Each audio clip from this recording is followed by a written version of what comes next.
ರಾಜ್ಯದಲ್ಲಿ ಆಡಳಿತಾರೂಢ ಕಾಂಗ್ರೆಸ್ ಅಧಿಕಾರದಲ್ಲಿದೆ. ಕೈಪಳಾಯದಲ್ಲಿ ಬರೋಬ್ಬರಿ 138 ಶಾಸಕರಿದ್ದು, ರಾಜ್ಯದಲ್ಲಿ ಕಾಂಗ್ರೆಸ್ ಪಕ್ಷದ ವರ್ಚಸ್ಸನ್ನ ಇನ್ನಷ್ಟು ಹೆಚ್ಚಿಸುವ ನಿಟ್ಟಿನಲ್ಲಿ ಕಾಂಗ್ರೆಸ್ ನಾಯಕರು ಆಪರೇಷನ್ ಹಸ್ತಕ್ಕೆ ಮುಂದಾಗಿದ್ದಾರೆ ಎಂದು ತಿಳಿದುಬಂದಿದೆ.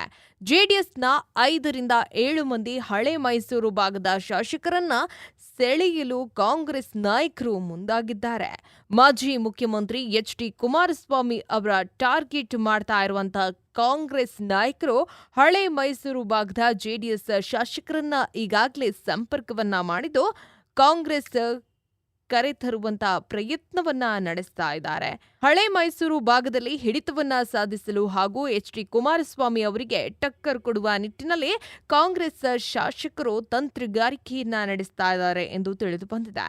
ಇನ್ನು ಜೆಡಿಎಸ್ ಶಾಸಕರು ನಿಮ್ಮ ಸಂಪರ್ಕದಲ್ಲಿದ್ದಾರೆ ಎಂಬ ಪ್ರಶ್ನೆಗೆ ಉಪಮುಖ್ಯಮಂತ್ರಿ ಹಾಗೂ ಕೆಪಿಸಿಸಿ ಅಧ್ಯಕ್ಷರಾದಂಥ ಡಿ.ಕೆ. ಶಿವಕುಮಾರ್ ಅವರು ಮಾತನಾಡಿ, ನಾನು ಜೆಡಿಎಸ್ ಶಾಸಕರ ವಿಚಾರವಾಗಿ ಮಾತನಾಡಿಲ್ಲ. ಜೆಡಿಎಸ್ ಕಾರ್ಯಕರ್ತರು ತಮ್ಮ ಭವಿಷ್ಯವನ್ನ ತಾವು ನೋಡಿಕೊಳ್ಬೇಕು ಎಂದು ಕರೆಯನ್ನ ನೀಡಿದ್ದೇನೆ.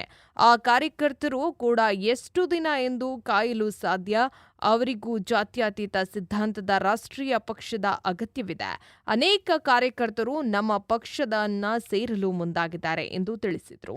ಜೆಡಿಎಸ್ ಹಾಗೂ ಬಿಜೆಪಿ ಶಾಸಕರು ನಿಮ್ಮ ಪಕ್ಷ ಸೇರಲು ಮುಂದೆ ಬಂದಿದ್ದಾರೆ ಎಂಬ ಮಾಧ್ಯಮಗಳ ಪ್ರಶ್ನೆಗೆ ಡಿ.ಕೆ. ಶಿವಕುಮಾರ್ ಅವರು ಉತ್ತರಿಸಿ, ಆ ವಿಚಾರ ಮುಂದೆ ನೋಡೋಣ.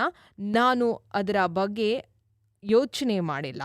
ಯಾವ ಶಾಸಕರು ನಮ್ಮ ಸಂಪರ್ಕದಲ್ಲೂ ಇಲ್ಲ. ನಾನು ಯಾರ ಜೊತೆಗೂ ಮಾತನಾಡಿಲ್ಲ. ಇದೆಲ್ಲ ಸುಳ್ಳು ಸುದ್ದಿ ಎಂದು ತಿಳಿಸಿದರು.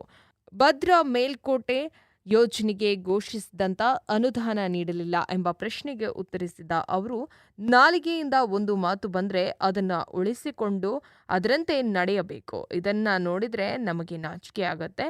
ಅವರು ಮೊದಲು ತಮ್ಮ ಮಾತನ್ನ ಉಳಿಸಿಕೊಳ್ಳಿ ಎಂದು ಡಿ.ಕೆ. ಶಿವಕುಮಾರ್ ಅವರು ತಿಳಿಸಿದರು.